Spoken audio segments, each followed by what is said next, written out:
Oke, baik. Selamat malam, jemaat sekalian kasih Tuhan. Kita bertemu di pertengahan minggu. Sungguh indah. Ada tempat-tempat tertentu, orang-orang tertentu yang bahkan satu minggu sekalipun dia tidak bisa bertemu dengan umat Tuhan. Dan mereka rindu akan pertemuan jemaat. Dan kita di sini sungguh indah, kita bahkan memiliki lebih dari satu pertemuan jemaat per minggu. Dan kita bisa ketemu di tengah minggu, ini suatu berkat yang luar biasa. Tentu saya harap kita semua benar-benar menghargai kesempatan yang indah ini. Dan jemaat juga, kita berharap semakin banyak jemaat Grafe yang bisa ikut.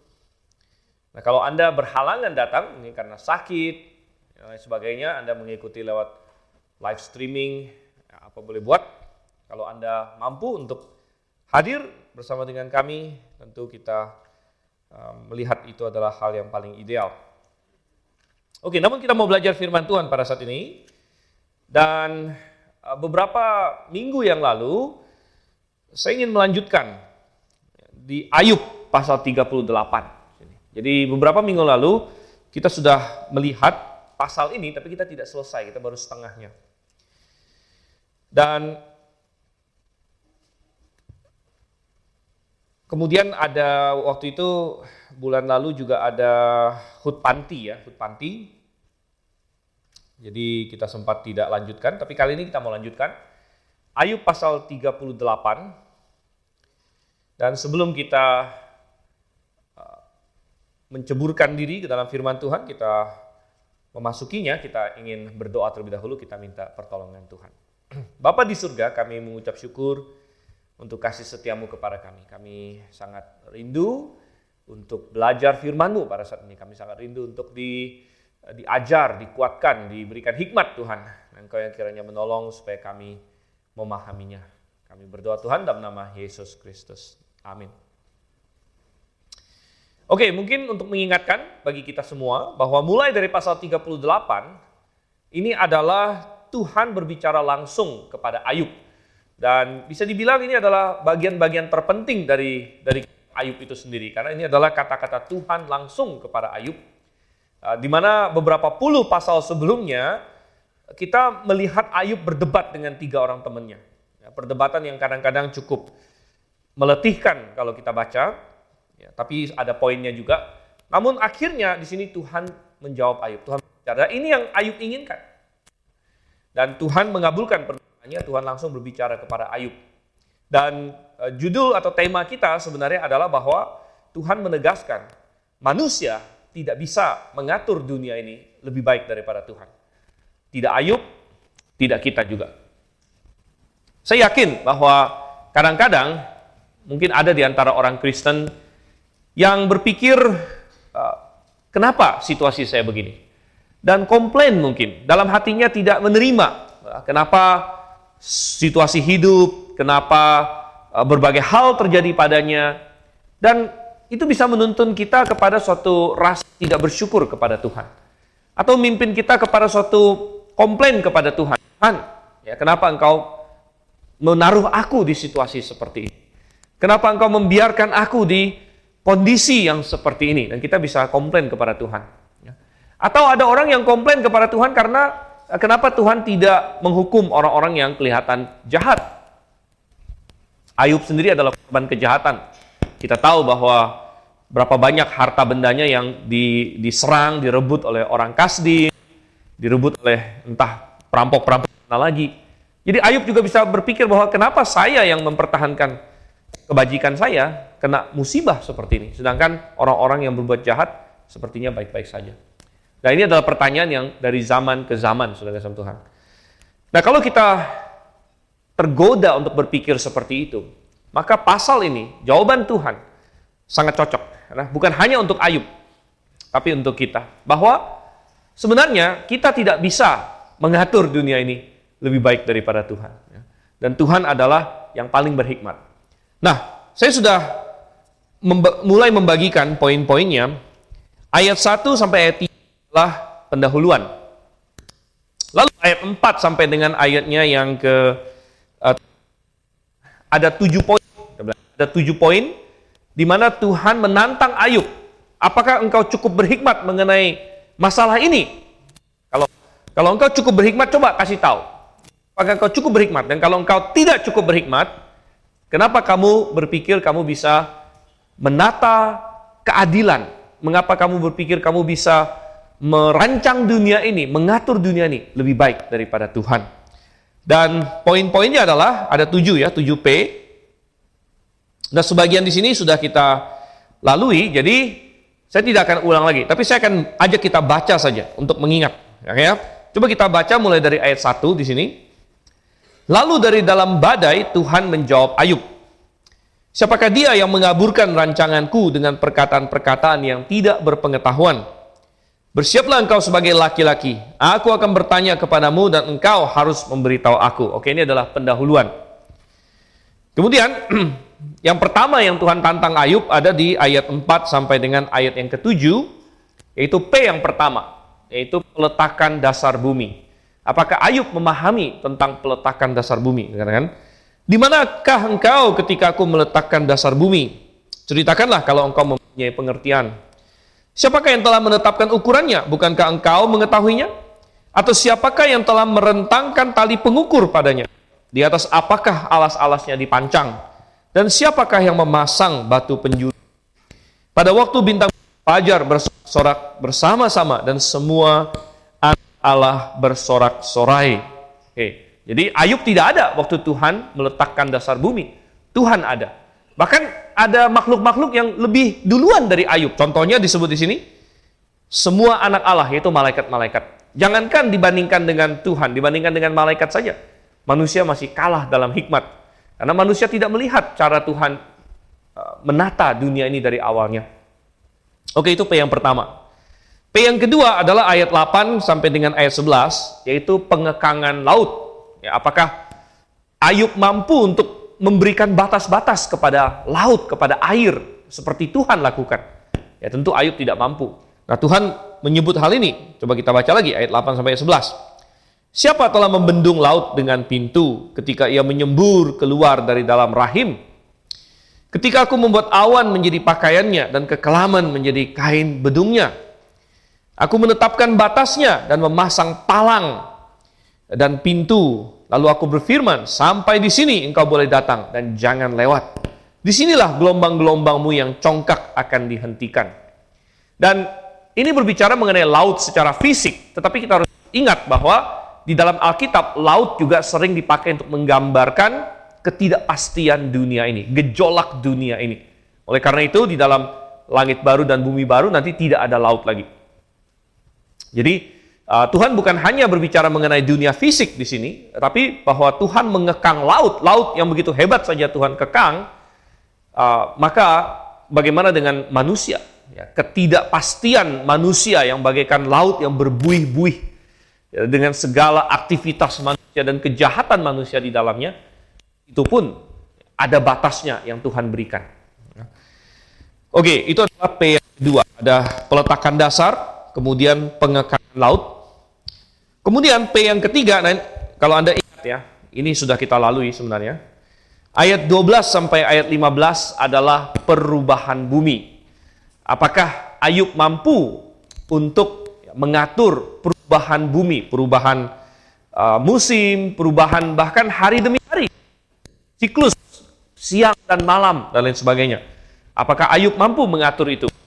Nah, coba kita lihat ayat 12 sampai ayat 15. Pernahkah dalam hidupmu engkau menyuruh dini hari datang atau fajar kau tunjukkan tempatnya untuk memegang ujung-ujung bumi sehingga orang fasik dikebaskan darinya?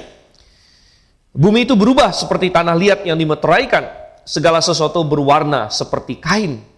Orang fasik dirampas terangnya dan lengan yang kuat dipatahkan.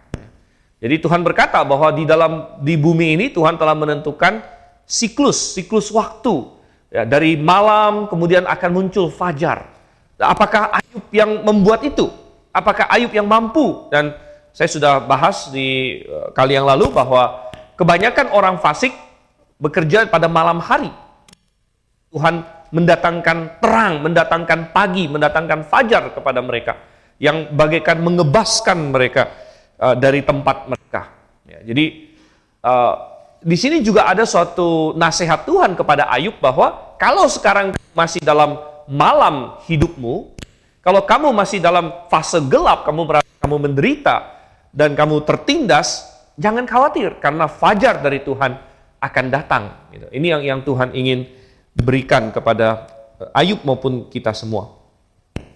Oke, dan poin yang ketiga. Nah, poin yang keempat, P yang keempat, dan terakhir kita sampai di sini sebenarnya, ada di ayat 16 sampai dengan 18. Ayat 16 sampai 18 yaitu pintu gerbang maut. Ya, apakah Ayub memahami pintu gerbang maut? Apakah Ayub tahu jalan ke sana? Apakah Ayub mengobservasi tentang pintu gerbang maut ini? Coba kita baca. Engkaukah yang turun sampai ke sumber laut atau berjalan-jalan di dasar samudra dalam? Apakah pintu gerbang maut terbuka bagimu? Atau pernahkah engkau melihat pintu gerbang kelam pekat? Apakah engkau mengerti luasnya bumi? Nyatakanlah kalau engkau tahu semuanya itu. Ya, saya ada singgung bahwa kita bicara mengenai pintu gerbang maut, ya, Sya'arei Mawet di sini. Pintu gerbang maut, dan di dalam perjanjian lama maupun perjanjian baru ada dua istilah yang dipakai, yaitu Sheol dan Hades, yang sering diterjemahkan alam maut atau dunia orang mati. Dan orang yang sudah mati, jiwanya akan pergi ke Sheol, itu Sheol dalam perjanjian lama atau Hades dalam perjanjian baru. Dan ya, di sanalah orang-orang yang mati akan pergi, saudara kasih Tuhan. Dan ketika kita komplain, ketika Ayub komplain, ketika manusia berkata kepada Tuhan, Tuhan, kenapa engkau sepertinya tidak adil? Ada orang yang jahat, ada orang yang korup, ada orang yang bertindak tidak benar, tapi sepertinya sampai dia mati nggak kena apa-apa. Nggak kena apa-apa, dia mati dengan relatif damai, ya, dia nggak kena apa-apa. Kenapa bisa begitu, Tuhan? Nah, Tuhan menjawab di sini. Kenapa kamu mempertanyakan keadilan Tuhan? Apakah kamu melihat sampai kepada dunia orang mati? Apakah kamu melihat pintu gerbang alam maut? Gitu. Kamu tidak melihatnya, kamu tidak tahu apa yang Tuhan siapkan bagi orang-orang yang sudah mati. Nah, saudara, ini kembali kepada masalah iman. Ya, iman, ingat, Ibrani berkata, tidak ada orang yang bisa berkenan kepada Allah tanpa iman. Dan coba kita baca, saudara.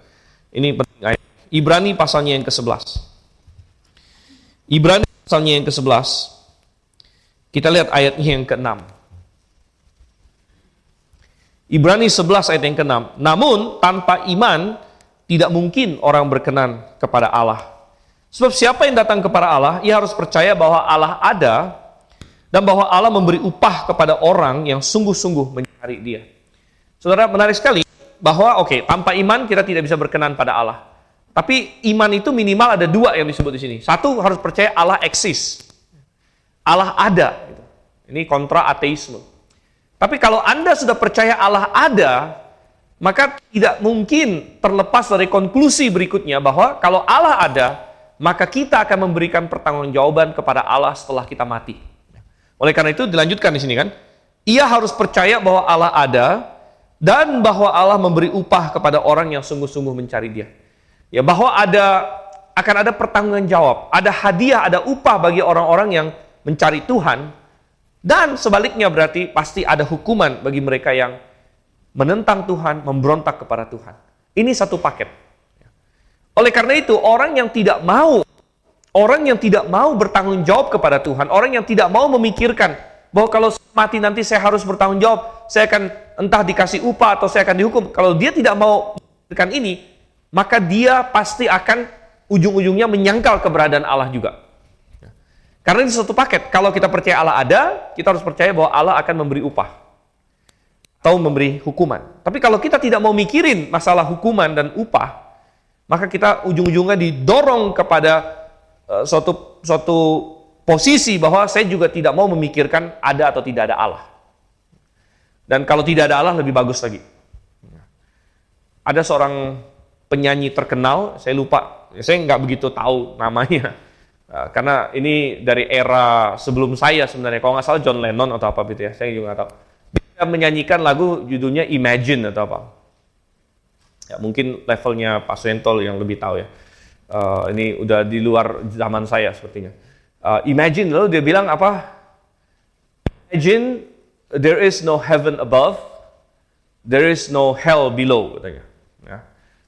Atau bayangkan tidak ada sorga di atas, tidak ada neraka di bawah. Dan menurut dia, bagi seorang John Lennon atau siapapun lah penyanyinya, itu adalah suatu kondisi yang enak, yang senang gitu. Kalau tidak ada sorga, tidak ada neraka. Gitu. Jadi tidak ada suatu pertanggunggan jawab, tidak ada kita harus menghadap kepada yang maha kuasa, tidak ada. Jadi imagine katanya, imagine, bayangkan ini suatu kondisi yang seperti itu. Ya. Dan ya, ada yang berkata begini, ateisme dengan teori evolusinya dan segala macam adalah pemikiran yang paling bodoh yang ada di dunia ini. Dan tapi dianggap begitu pintar, begitu saintifik. Ya, saya ada mengajar Alkitab dan ilmu pengetahuan. Sebenarnya betapa bodohnya kita berpikir semua alam semesta ini yang begitu kompleks, semua manusia dengan triliunan sel dengan masing-masingnya adalah bagaikan kota kecil dengan kompleksitas yang luar biasa, itu terjadi dengan sendirinya. Setitik bukti pun tidak ada bahwa dari benda mati bisa menjadi benda hidup. Namun kenapa begitu banyak orang berpegang kepada teori-teori seperti itu? Bukan karena ada bukti saintifik, tapi karena mereka tidak mau ada Allah. Tidak mau ada Allah mendorong mereka untuk percaya tidak ada Allah. Bukan karena ada bukti-bukti apa-apa. Dan Tuhan berkata kepada Ayub di sini, kenapa kamu mempertanyakan keadilanku? Kenapa kamu tidak puas dengan cara aku mengadili dunia ini? Kamu belum lihat pengadilan akhirnya. Kamu belum lihat orang yang turun ke dunia orang mati itu seperti apa. Kamu belum lihat itu.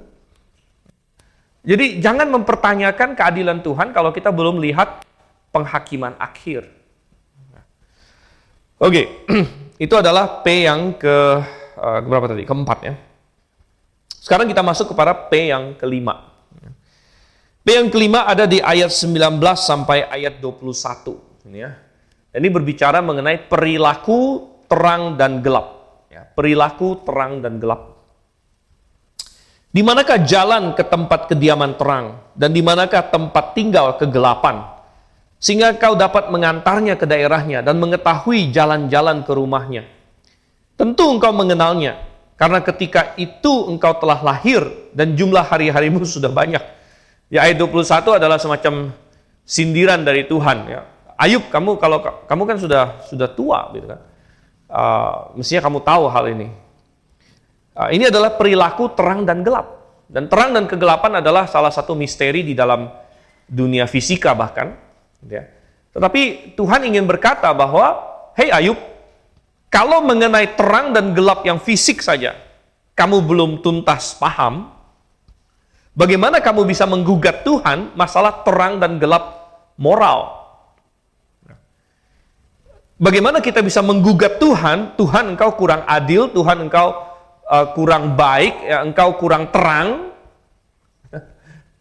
secara moral. Kalau jangankan masalah moral, yang fisik saja kita tidak paham sepenuhnya. Kita tidak paham sepenuhnya. Ya. Dan ini luar biasa. Sebenarnya di ayat yang ke-19, kalau Anda cek di dalam Alkitab King James, ya, kata tempat di situ di garis miring di King James. Jadi tidak ada kata tempat di klausa pertama. Jadi di situ cuman katanya di manakah jalan ke terang. Ya, di manakah jalan ke terang. Jadi tidak ada kata tempat di situ ya. Tapi di frase keduanya, di klausa keduanya ada kata tempat. Jadi untuk terang dia pakai istilah jalan. dalam bahasa Ibrani, bagi yang sudah belajar Ibrani, jalan itu apa? Derek. Dia bilang, di manakah derek atau jalan dari terang gitu. Nah, tapi kemudian di bawahnya, di manakah tempat tinggal kegelapan? Di situ pakai tempat. Ya, jadi itu pakai tempat dalam bahasa Ibrani, yang sudah belajar Ibrani, makom. Ya, sini pakai makom sini ya. Jadi ini sangat menarik karena kenapa? Ternyata ini sangat akurat secara ilmiah. Jadi terang itu tidak ada tempat, tapi terang itu berjalan terus. Tapi kegelapan itu ada tempatnya, karena kegelapan itu statis. Kegelapan itu sebenarnya ketiadaan terang. Jadi kalau suatu tempat gelap, itu karena tidak ada terang di situ, makanya dia gelap. Jadi gelap itu sifatnya statis.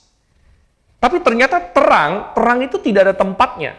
Ya, terang itu selalu adalah gelombang. Jadi kita sekarang tahu berdasarkan penyelidikan ilmu pengetahuan dan sebagainya, misalnya ada lampu ya. Nah, kita tidak bisa, lampu inilah tempat terang gitu. Tidak bisa juga, karena sebenarnya lampu ini terang itu adalah gelombang-gelombang cahaya sebenarnya. Dan gelombang itu terus bergerak.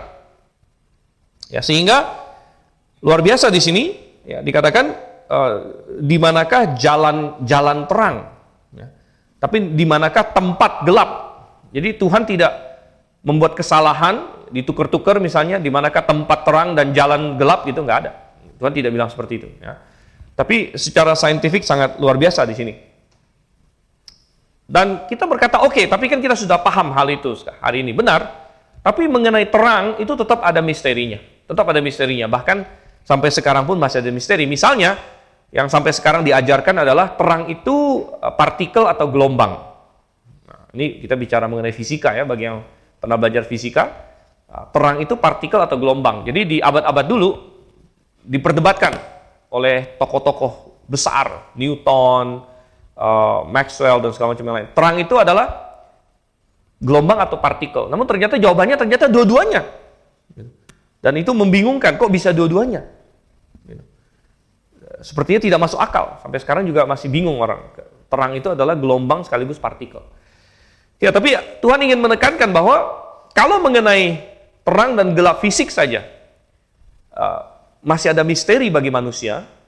Betapa pongahnya kalau kita mau menuntut Tuhan ya, dan menyerang Tuhan masalah terang dan gelap. Oke, itu adalah P yang kelima. Kita masuk P yang ke-6, yaitu penguasa cuaca. Siapakah yang menguasai cuaca? Apakah Ayub penguasa cuaca ataukah Tuhan?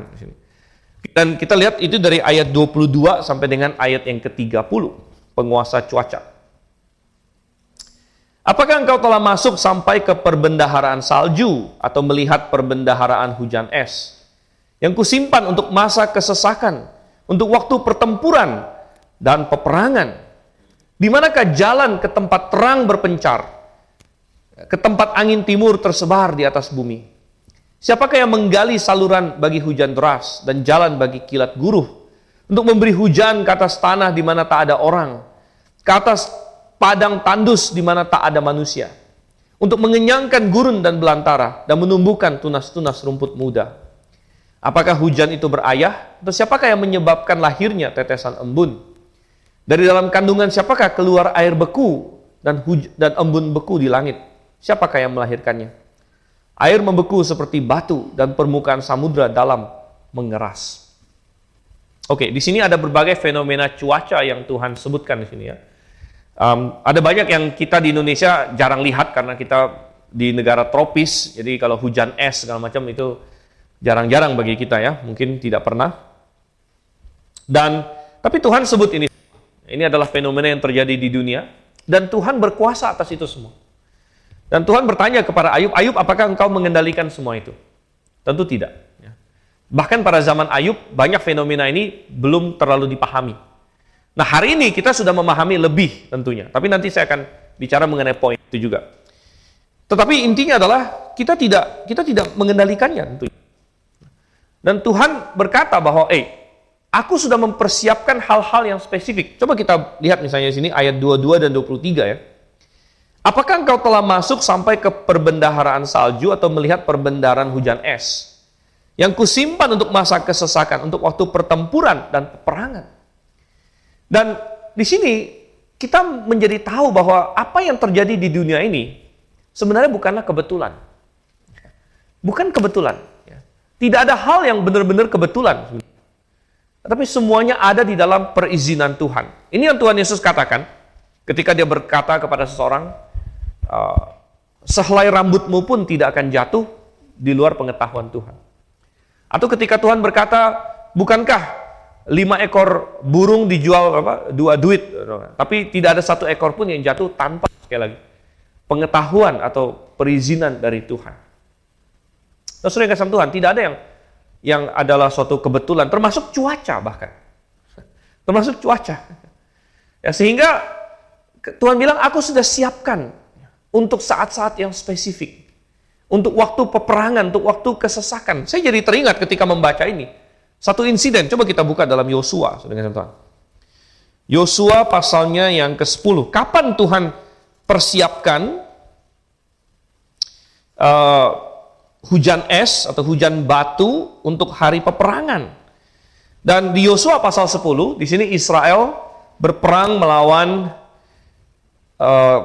koalisi selatan dari Kanaan. Koalisi selatan.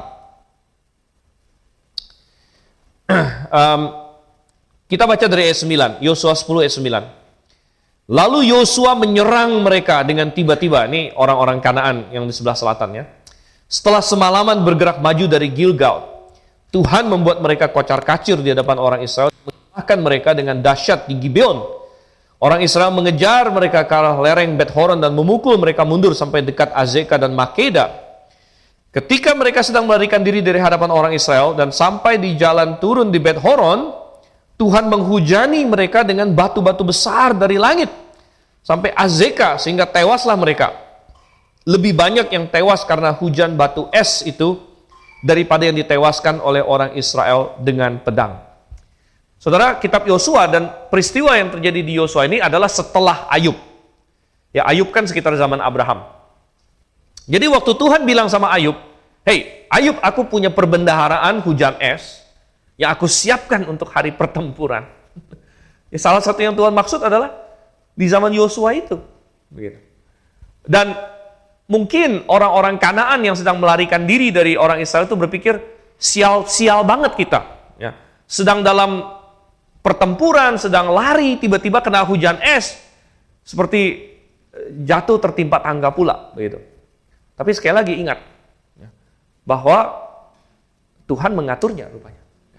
Tuhan mengaturnya. Dan Tuhan punya timing yang tepat. Kalau di kelas Alkitab Ilmu Pengetahuan, kita ada belajar bahwa mukjizat itu bisa kita kategorikan 2 macam. Ada mukjizat yang kreatif, ada mukjizat yang providence. Mukjizat yang kreatif adalah ketika Tuhan sepertinya gitu ya, melawan hukum alam untuk mengadakan mukjizat itu. Sedangkan mukjizat providence adalah Tuhan memakai hukum alam untuk melakukan mukjizat ya. Mukjizat yang creation, Tuhan sepertinya menentang hukum alam, itu contohnya memberi makan 5.000 orang dengan 5 roti dan 2 ikan. Ya, karena itu sudah melawan hukum kekekalan massa. 5 roti dan 2 ikan kalau masuk ke perut orang itu dikit gitu ya, tapi tiba-tiba masanya jadi banyak. Jadi itu menentang hukum alam sebenarnya. Kemudian apa lagi? Tuhan Yesus berjalan di atas air, itu sepertinya menentang hukum gravitasi. Tapi ada mukjizat-mukjizat yang kita sebut mukjizat providence, di mana Tuhan tidak menentang hukum alam, tapi Tuhan memakai peristiwa-peristiwa alam untuk melakukan mukjizat. Nah, contohnya adalah mungkin yang tadi itu, yang ada hujan es batu tiba-tiba. Hujan es kan bisa terjadi gitu. Hujan es bisa terjadi, tapi sialnya bagi, dalam tanda kutip ya, sialnya bagi orang-orang Kanaan itu terjadi pada saat mereka sedang melarikan diri, saat mereka lemah dan mereka terbunuh bahkan oleh hujan es itu. Contoh lain lagi, di mana Tuhan bisa jadi memakai hukum alam ya, ketika Paulus dan Silas di penjara di Filipi, kita masih ingat ya, mereka di penjara dalam, mereka nyanyi-nyanyi malam-malam, ya, nyanyi memuji Tuhan. Tiba-tiba katanya apa? Tempat itu bergoyang sehingga pintunya terbuka semua. Nah, apa yang terjadi di situ? Ya bisa jadi gempa bumi. Gempa bumi kan terjadi. Hari ini juga kadang terjadi gempa bumi. Jadi Tuhan bisa pakai gempa bumi untuk membebaskan Paulus dan Silas pada waktu itu. Ya. Ada lagi yang lain, misalnya waktu Yosua mau menyeberangi Sungai Yordan. Ya. Kalau kita baca, imam-imam disuruh jalan duluan. Dan ketika imamnya melangkah, katanya seiring dengan imamnya melangkah, air Sungai Yordannya surut. Lalu imam-imam berdiri di tengah, semua orang Israel lewat. Setelah semuanya lewat, imam-imamnya naik lagi. Dan begitu imamnya melangkah naik, airnya balik lagi. Dan sangat luar biasa sekali. Nah, kalau kita mau lihat secara natural saja, ada yang berkata bisa jadi di hulu sana tiba-tiba ada mungkin terjadi bendungan sementara, ada longsor sehingga airnya terbendung untuk sementara, ya, hilang. Jadi orang Israel lewat, lalu setelah lewat pas timingnya bendungannya atau apa, lalu airnya balik lagi. Ya. Itu bisa berkata demikian. Tapi yang luar biasa adalah waktu yang Tuhan kayak itu tepat sekali, gitu. Sekali begitu. Nah, saya ingin berkata, apa pelajarannya bagi kita? Pelajarannya bagi kita adalah kita jangan meragukan timingnya Tuhan. Kadang-kadang kita tidak sabar. Kita bilang, Tuhan kenapa engkau terlambat? Kenapa engkau menjawab aku terlambat? Maria dan Marta mengira Tuhan Yesus terlambat datang untuk Lazarus. Tuhan Yesus tidak terlambat. Tuhan Yesus datang justru membuat mukjizat yang lebih besar lagi. Yusuf, anak Yakub, setelah dia memberikan arti mimpi dari juru minum Firaun, Tuhan biarkan dia menunggu 2 tahun lagi di penjara. Anda baca nanti di kitab Kejadian. Ya, mungkin dia pikir, kenapa ya, saya sudah berbaikan dengan pejabat tingginya saya tolong, dia sudah keluar, mestinya dia ingat saya, kok dia lupa. Ya, Tuhan biarkan dia di penjara 2 tahun lagi. Tapi itu ada tujuan Tuhan, karena kalau dia dibebaskan begitu saja, dia nggak akan jadi Perdana Menteri. Tuhan mau tunggu mulainya 7 tahun kemakmuran, 7 tahun kelaparan, dan Firaun dikasih mimpi. Baru. Jadi, kita komplain kepada Tuhan, Tuhan, kenapa engkau terlambat? Kenapa engkau belum melakukan ini? Kenapa engkau belum menjawab aku? Dan lain sebagainya. Kita nggak perlu komplain kepada Tuhan. Ya. Tuhan ingin berkata, Tuhan bisa tantang kita seperti Ayub gitu. Kamu bisa atur dunia ini. Kamu bisa atur cuaca ini. Kamu bisa atur sehingga pas pada saat yang diperlukan turun hujan. Pas pada saat yang diperlukan turun salju. Turun hujan es, dan lain sebagainya. Kamu mampu mengaturnya. Kalau hal-hal seperti itu saja kamu tidak mampu, kenapa kamu meragukan hikmatku dalam mengatur dunia ini? Oke, kita masuk pada P yang terakhir, saudara. P yang terakhir di sini, tentunya dari ayat 31 sampai ayat 38, yaitu pengaturan langit. Ya, pengaturan langit di sini. Dan Tuhan menantang Ayub, apakah engkau mampu mengatur langit, mengatur alam semesta ini? Dapatkah engkau memberkas ikatan bintang Kartika dan membuka belenggu bintang belantik? Dapatkah engkau menerbitkan rasi bintang pada waktunya dan memimpin bintang biduk dengan penggiring-penggiringnya? Apakah engkau mengetahui hukum-hukum langit atau menetapkan pemerintahannya di atas bumi? Dapatkah engkau menaikkan suaramu sampai ke awan-awan sehingga banjir meliputi engkau? Dapatkah engkau melepaskan kilat sehingga sabung menyabung sambil berkata kepadamu, kami siap? Siapa menaruh hikmat dalam awan-awan, atau siapa memberikan pengertian kepada gumpalan mendung? Siapa dapat menghitung awan dengan hikmat, dan siapa dapat mencurahkan tempayan-tempayan langit ketika debu membeku menjadi logam tuangan dan gumpalan tanah berlekatan? Ya, kembali Tuhan memperlihatkan ajaibnya alam semesta. Kalau dalam salah satu film fiksi, ya, selalu dikatakan space, the final frontier, katanya ya. Alam luar angkasa itu adalah tempat yang belum dijelajahi manusia, dan memang manusia belum mampu menjelajahinya. Ya, Elon Musk katanya mau pergi ke Mars, ya. Tapi ya saya ragu, ya. orang bisa ke Mars. Karena perjalanannya aja butuh 1 tahun mungkin. Dan itu one way ticket mungkin ya. Kalau udah ke sana nggak balik-balik lagi mungkin. Jadi masih banyak lah. Oke, kalau sampai ke Mars pun nggak ada masalah sih. Bagi kita juga nggak ada masalah ya. Tapi bintang-bintang begitu jauh dan lain sebagainya. Tapi semuanya itu diatur oleh Tuhan begitu rupa. Nah yang lucunya adalah banyak manusia yang sampai hari ini masih tahayul berpikir bahwa pergerakan bintang itu mempengaruhi kita. Ini yang namanya astrologi.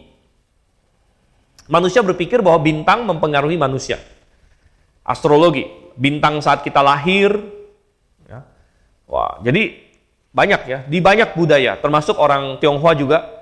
Orang Tionghoa yang percaya gitu-gituan, dia ada hitungannya itu. Ya, kamu lahir tanggal berapa, tahun berapa, bahkan mau cari jodoh pun harus dihitung. Lahirnya cocok nggak katanya, gitu kan? Ini kamu lahirnya tanggal sekian ya. Wah, elemen kamu kayu, elemen dia api. Nanti kalau kamu menikah habis kamu dibakar sama dia. Ya. Segala macam. Ya, ini aneh-aneh Saudara kasih Tuhan ya. Jadi hokinya seseorang dihitung dari langit. Ya. Dihitung dari langit. Nah, bukan hanya orang Tionghoa, banyak yang seperti itu. Mereka berpikir bahwa bintang dan alam semesta ini kayak mempengaruhi kita. Yang benar adalah justru alam semesta ini diatur oleh hukum Tuhan, dan yang mengatur kita ini sebenarnya adalah hukum Tuhan juga, begitu. Jadi daripada kita melongok-melongok ke langit mau lihat gimana garis nasib saya, lebih baik kita mempelajari yang pasti, yaitu hukum Allah yang ada dalam firman Tuhan. Dan hukum Allah yang ada dalam firman Tuhan inilah yang kasih tahu kita nasib kita ini seperti apa sebenarnya. Dan Tuhan sudah kasih dalam firman-Nya nasib orang seperti apa dalam kitab Amsal. Ya. Orang yang rajin misalnya akan berkelimpahan, orang yang malas akan kekurangan. Itu adalah hukum Tuhan. Ya. Orang yang ahli dalam pekerjaannya, Anda baca Amsal, ahli dalam pekerjaannya, dia akan berdiri di hadapan raja-raja. Ya. Tapi orang yang bebal misalnya, dia ya. Jadi daripada kita melongok-melongok, ya, bintang mana, karena bintang itu diatur oleh Tuhan juga. Tapi ada hukum Tuhan yang untuk manusia. Itu dalam firman-Nya. Dan marilah kita jangan menyalahkan Tuhan. Jangan kita mengucap syukur kepada Tuhan. Ya, tapi kita sadar bahwa saya tidak mampu mengatur dunia ini lebih baik daripada Tuhan. Mari kita bersatu dalam doa. Terima kasih Tuhan untuk kasih-Nya kepada kami. Engkau kiranya pimpin kami bisa memahami ya, kebaikan-Mu, hikmat-Mu, dan kami terus takjub akan alam semesta ciptaan-Mu yang Engkau buat sedemikian luar biasa sehingga ada begitu banyak misteri dan rahasia dan keagungan di dalamnya. Dan ketika kami mempelajarinya, kami memuliakan Engkau. Kami memuji hukum-hukum yang telah Engkau taruh. Ya, dan kami menyembah Engkau. Nah, Tuhan, biarlah kami paham bahwa Engkau bekerja dalam segala sesuatu demi kebaikan orang-orang yang mengasihi-Mu. Dan situasi kami bukanlah kebetulan, tapi terpimpin oleh Engkau. Dan kami ingin melakukan yang berkenan kepadamu. Kami berdoa Tuhan dalam nama Yesus Kristus. Amin.